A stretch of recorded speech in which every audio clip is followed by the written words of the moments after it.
Deolali camp police ठाणेकडील गुन्हा register number 193/2023 भारतीय दंडविधान कलम 326, 323, 504, 506, 34 या गुन्ह्यातील आरोपी हा गुन्हा केल्यानंतर कॅम्प परिसरातून पळून गेला. तो मिळून येत नव्हता. त्यास अटक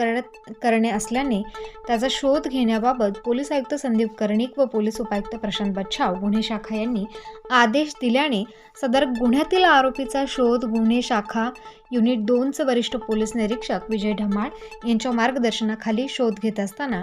गुन्हे शाखा युनिट 2 कडील पोलीस हवालदार गुलाब सोनार यांना गोपनीय माहितीद्वारे माहिती मिळाली की वरील गुन्ह्यातील आरोपी अजय वाल्मिक लोंढे वय वर्षे 23 राहणार विहितगाव वेटभट्टी रोड